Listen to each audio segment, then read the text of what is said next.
Have you ever felt exhausted but unable to relax? You're tired, but you can't sleep. Your heart is racing. Your digestion is off. You're feeling anxious or on edge. Maybe you have brain fog. Maybe you feel like your body is constantly in fight or flight. And you may have been told everything looks normal on your labs. So what's going on?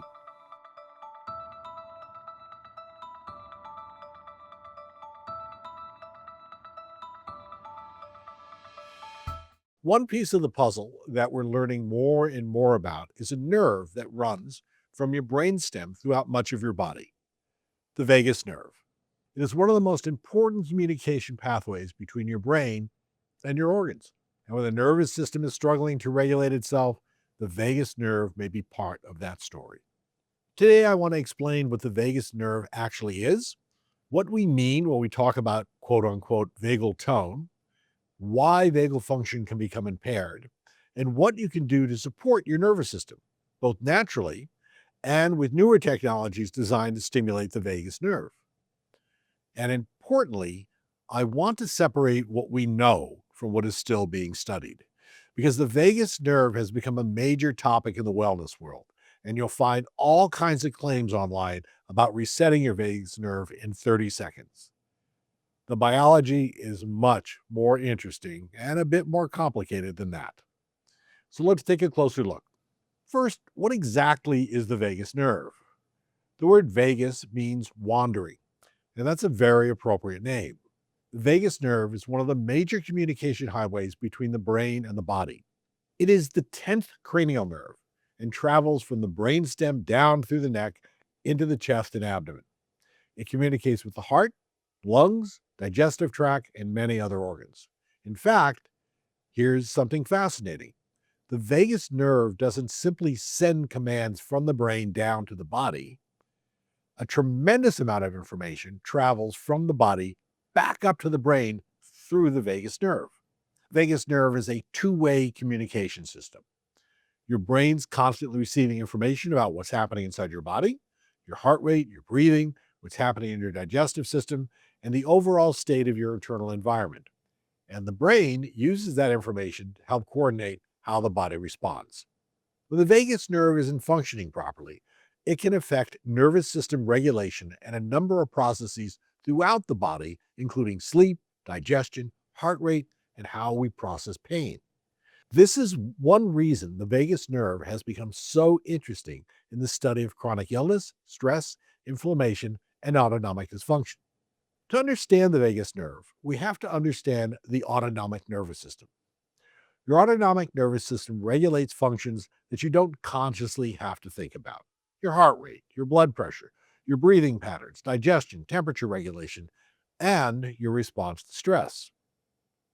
We often divide the system into two broad branches: the sympathetic nervous system, which is typically associated with activation, what we commonly call fight or flight.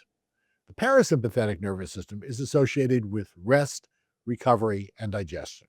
The vagus nerve is the major nerve of the parasympathetic nervous system.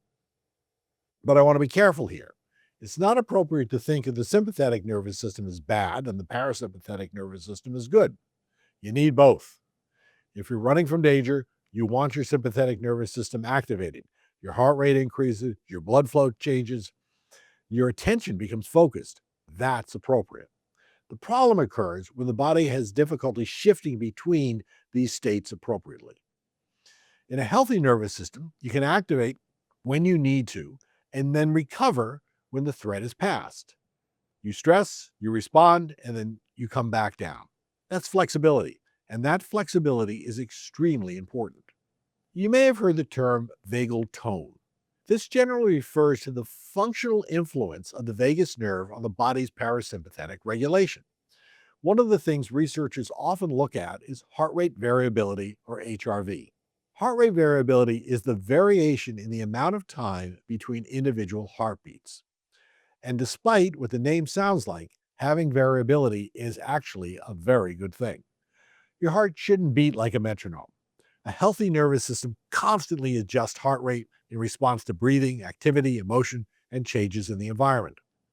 In general, Greater vagal mediated heart rate is associated with greater autonomic flexibility and the ability to adapt to stress. We can measure heart rate variability using an electrocardiogram, also known as an ECG, which detects the electrical activity in the heart. HRV can also be estimated using wearable devices, such as smartwatches, fitness trackers that use optical sensors to detect your pulse.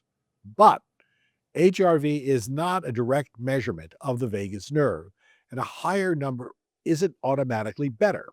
Heart rate variability is influenced by age, fitness, sleep, stress, medications, illness, alcohol, hydration, and many other factors. Therefore, heart rate variability is an imperfect measurement of vagal function, but it can provide useful information when interpreted in context. So, when we use heart rate variability clinically or as a health metric, we're much more interested in patterns and changes over time than in a single isolated number. So, why would the vagus nerve or autonomic nervous system become dysregulated in the first place? There isn't a single cause. And this is where the conversation becomes particularly relevant to chronic illness. One major factor is chronic stress. Our bodies are designed to respond to stress, but they are not designed to remain in a state of prolonged physiologic stress indefinitely.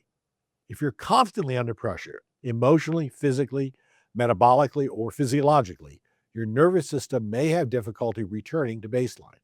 Another major factor is poor sleep. Sleep is one of the most important periods for nervous system recovery. If you're consistently sleeping poorly, your autonomic nervous system can become less resilient. Inflammation can also affect the nervous system, and we have to think about this in both directions.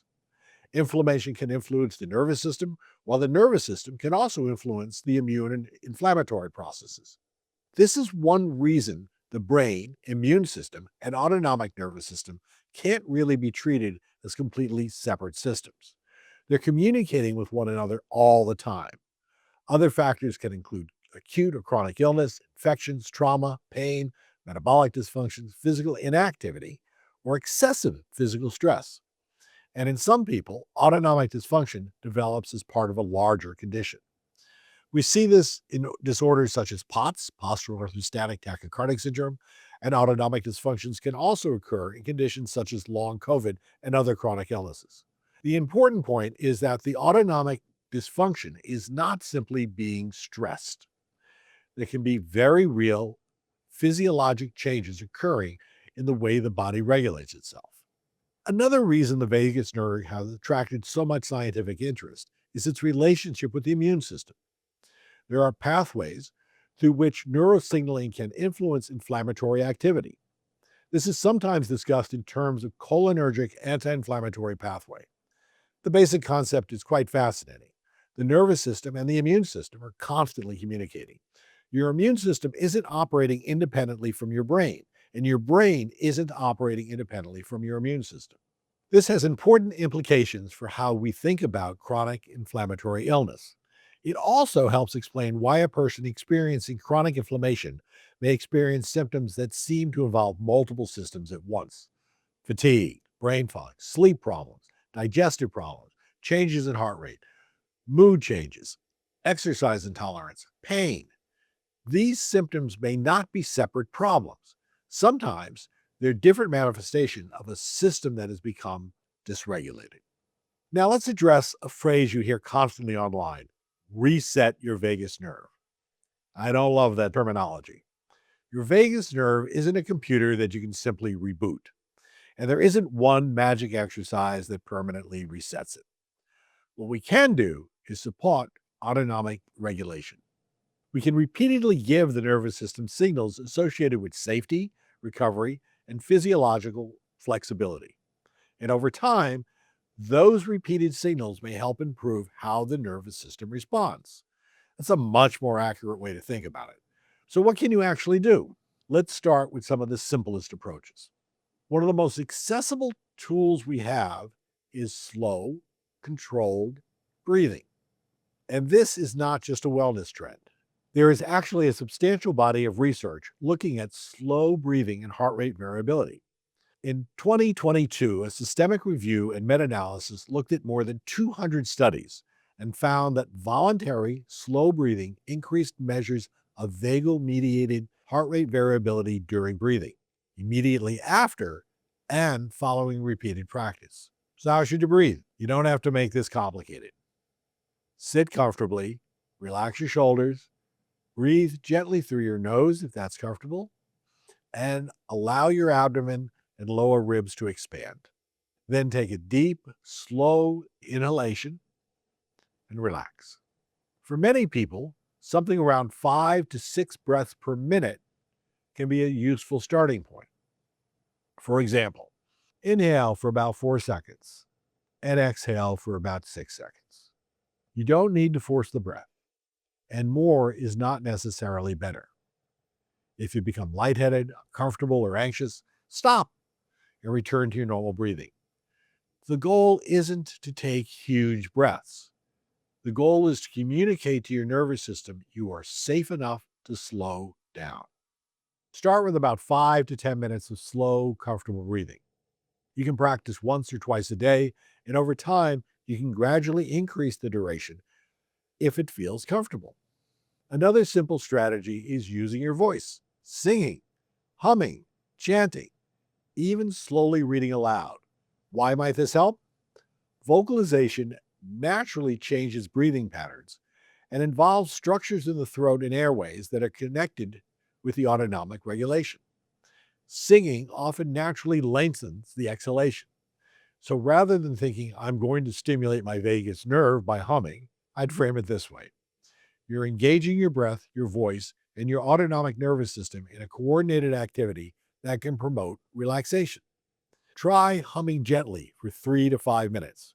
You don't need to sing beautifully. You don't even need to sing a song.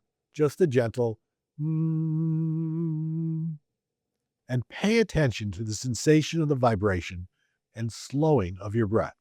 It's simple, it's free, and for many people, it's quite relaxing.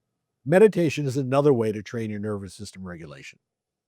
The goal isn't necessary to eliminate thoughts. That's pretty damn hard. Instead, you're practicing noticing what's happening without immediately reacting to it. Your brain says something is wrong. You notice the thought. You breathe and return your attention. And you practice again. Over time, you're developing the ability to move out of autonomic reactivity, the fight or flight response. That can be an important part of building resilience. Movement's another major component. Exercise has profound effects on the autonomic nervous system. But this is where individualization becomes very important. For a healthy person, regular aerobic and resistance exercise can improve cardiovascular fitness and autonomic function. But for someone with significant exercise intolerance, for example, people who are struggling with long COVID or ME/CFS, simply telling that person to exercise more can be completely inappropriate. The dose matters, the type matters, and the person's individual capacity matters. So I don't want people to hear exercise is good for your vagus nerve and interpret that as pushing through exhaustion. The goal is appropriate movement that your body can actually recover from. If you're interested in regulating your nervous system, don't overlook the most basic intervention of all: sleep. Consistent sleep and wake times, a dark, quiet, cool sleep environment, morning light exposure, reducing stimulating activities close to bedtime, and addressing underlying sleep disorders when they're present. You can't out-supplement or out-stimulate chronic sleep deprivation. Your nervous system needs recovery time. There's another intervention that we sometimes underestimate. I've talked about this before. It is crucial in terms of longevity: human connection. Talking with someone you trust, laughing, spending time with people who make you feel safe, being physically affectionate when appropriate, participating in community. Our nervous systems don't operate in isolation. The environment around us continuously provides signals about whether we are safe or threatened. So nervous system regulation isn't only something you do alone on a yoga mat. Relationships matter. You've probably heard that cold exposure can stimulate the vagus nerve. There's some interesting science here, although it's more accurate to say that cold activates several autonomic pathways that can increase parasympathetic activity. One simple example is cold water in your face. Cold water to the face can trigger what's called the diving response, which can temporarily slow your heart rate and shift autonomic activity toward the parasympathetic side. Point of trivia: it's that diving reflex which allows people who drown in cold water to survive longer and be able to be revised than in room temperature water. You don't need an ice bath. Try splashing cold water on your face or holding a cold, damp washcloth over your cheeks, around your eyes for a few seconds. You can also finish a normal shower with a brief period of cold water. Remember, cold is still a stressor. More isn't necessarily better, and people with cardiovascular or significant autonomic conditions should talk with their healthcare provider before using intense cold exposure. Now let's move from lifestyle approaches to technology. This is where vagal nerve stimulation, or VNS, comes in. Vagal nerve stim is a form of neuromodulation. The basic concept is that we use an electrical stimulus to influence activity in the vagus nerve and through its connection, the brain and autonomic nervous system. There are different forms of vagal nerve stim, and it's very important not to lump them all together. Traditional medical vagal nerve stims involve an implantable device. These devices have established medical uses, including certain forms of treatment-resistant epilepsy and depression. But what we'll be discussing is non-invasive vagal nerve stimulation. Rather than implanting a device surgically, stimulation can be delivered through the skin, including through areas on the ear where branches of the vagal nerve are accessible. This is something called transcutaneous auricular vagal nerve stim, or taVNS. There are many devices for this on the market, which we'll go over. So, this may sound strange at first. How can you stimulate your ear and affect your brain? The ear contains sensory branches associated with the vagus nerve. When those pathways are stimulated, signals travel toward structures in the brainstem involved in autonomic regulation. From there, those signals can influence broader brain networks. And that's an important distinction. We're not simply zapping the vagus nerve. We're using peripheral nerve stimulation to influence neuronal signaling. The science is still evolving, and researchers are continuing to investigate exactly how different stimulation parameters affect different people. But this is an incredibly interesting area of modern neuromodulation. At the Kaplan Center, we use a wearable device called the Nuropod for selected patients as part of personalized treatment plan. Nuropod delivers a gentle electrical stimulation through an ear-based interface. Our current protocol generally involves daily use, often around 30 minutes twice a day, with a morning session recommended, although the appropriate treatment plan should be individualized. People often use the device in the morning and in the evening before bed. You can use it while you're reading, doing simple tasks, but nothing strenuous. The goal isn't to replace healthy lifestyle practices. It's to provide another tool for influencing autonomic regulation. And that's an important distinction. At the Kaplan Center, we're particularly interested in vagal stim as part of a broader approach for people experiencing nervous system dysregulation. That may include patients with conditions such as long COVID, chronic fatigue syndrome, migraines, irritable bowel syndrome, POTS, and other inflammatory autonomic conditions. But again, I want to emphasize, vagal nerve stimulation is not a universal treatment for every condition. The research is stronger for some applications than others. Some uses remain investigational, and individual responses vary. And that's why we don't simply hand someone a device and say, go use this. We look at the person's history, symptoms, and other medical conditions and overall physiology. We have, however, seen some patients' symptoms of brain fog, sleepiness start to dramatically improve by using this device. At the Kaplan Center, we use Nuropod as part of a comprehensive approach to non-invasive vagal nerve stimulation. But Nuropod is certainly not the only device on the market. There are a number of other non-invasive vagal nerve devices available, but they don't all work in exactly the same way. Some stimulate the ear, like Nuropod, while others stimulate the vagus nerve through the neck or throat area. For example, devices such as Pulsetto and Truvaga use transcutaneous stimulation around the neck. These devices can also be appealing because they may be less expensive to try, and some other protocols are much shorter. sometimes just a few minutes per session rather than longer daily sessions. We have patients who have tried these devices and found symptom improvement, but I would encourage you to do your homework before purchasing one. Look at the research behind the specific device, where and how it delivers the stimulation. What conditions has it been studied or cleared for, or whether it's being recommended or used by qualified healthcare professionals. And don't assume that because someone is marketing it as a vagus nerve stimulator, it has the same evidence or the same physiological effect as another device. At the Kaplan Center, we've chosen the Nuropod because, based on our clinical experience, we believe a more sustained stimulation protocol is appropriate for many of our patients. Our patients often have complex, long-standing problems involving autonomic regulation, inflammation, and nervous system dysfunction, and we're looking for a more sustainable intervention rather than simply a brief stimulation. That doesn't mean that other devices don't have a role. For someone who is simply interested in exploring non-invasive vagal nerve stim, short-duration device might be a more accessible place to start. The important thing is to understand what you're buying, what the evidence actually shows, and whether it's appropriate for you. There's another important question. How do you know whether or not your nervous system is actually improving? Sometimes people notice subjective changes. They may sleep better. They may feel less physiologically wired. They may recover more easily after stress. They may notice improvements in digestion or their ability to relax.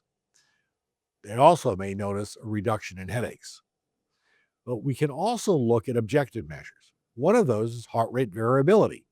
If you already use a wearable that measures heart rate variability, you can potentially track trends over time. But don't upset us about individual readings. Your heart rate can change from one day to another because of sleep, alcohol, illness, exercise, stress, hydration, many other factors. We're interested in patterns, and most importantly, we're interested in how the number relates to how you actually feel. So let's put everything together. Do you need a device to regulate your vagus nerve? Nope. Start with the basics: slow breathing, good sleep, appropriate exercise, healthy nutrition, stress management, social connections, meditation, activities you genuinely enjoy, singing, humming, time outdoors. These are not gimmicks. They're ways of creating a healthier environment for your nervous system. But sometimes lifestyle interventions aren't enough, and that's where the neuromodulation may have a role. A device can provide more consistent and targeted stimulation than simply remembering to breathe slowly for 5 minutes. But again, that doesn't make it a replacement for the fundamentals. The best approach is often both. And this brings me back to something I talk about frequently with my patients. The body is not a collection of isolated symptoms. We often divide medicine into specialties: cardiology, gastroenterology, neurology, psychiatry, immunology. But your body doesn't know where one specialty ends and the other begins. Your brain communicates with your immune system communicates with your brain, your nervous system communicates with your gut communicates with your brain. Your cardiovascular system is constantly communicating with your nervous system. And the vagus nerve is one of the major communication pathways involved in this incredibly complex network. That's why understanding the vagus nerve isn't just about learning one more nerve in anatomy class. It's about understanding how the body regulates itself. So, let me give you the takeaways. If you remember only a few things from this video, remember this. Number one, the vagus nerve is a major communication pathway between the brain and the body. It plays an important role in autonomic regulation, cardiovascular functioning, digestion, and other physiologic processes. Number two, nervous system regulation is about flexibility, adaptability, resilience. We don't want to eliminate the stress response. We want the ability to activate when necessary and recover when the threat is gone. Number three, chronic stress, poor sleep, illness, inflammation, and other physiologic stressors can contribute to autonomic dysregulation. And sometimes autonomic dysfunction is part of a larger medical condition. Number four, You can support your nervous system regulation without a device. Start with breathing, sleep, appropriate movement, stress reduction, social connections, and activities that help you feel safe and regulated. Number 5, vagal nerve stimulation is an emerging area of medicine and neuromodulation. Non-invasive devices may offer another tool for selected patients, but they're not magic, and they're not a replacement for identifying and treating the underlying cause of the illness. Your nervous system is constantly asking one fundamental question: am I safe enough to recover? And the answer isn't determined by one thing. It's influenced by your sleep, your environment, your relationships, your physical health, your immune system, your metabolism, your thoughts, your breathing, and the signals constantly moving between your brain and your body. The goal isn't to hack your vagus nerve. The goal is to create the conditions in which your nervous system can do what it was designed to do: adapt, regulate, and recover. If you're experiencing persistent symptoms such as brain fog, poor sleep, digestive problems, fatigue, changes in heart rate, chronic headaches, anxiety, exercise intolerance, or other signs of autonomic dysfunction, don't assume that you simply need to calm your nervous system. There may be an underlying cause that deserves to be evaluated. Just remember, your body's always communicating with you. The key is learning how to listen. If you found this video helpful, please subscribe to the channel. We have many more videos coming on the nervous system, inflammation, chronic illness, brain health, and the science behind whole person medicine, and particularly about some really interesting breakthroughs in genomic testing and treatment. I'm Dr. Gary Kaplan. Thank you for watching.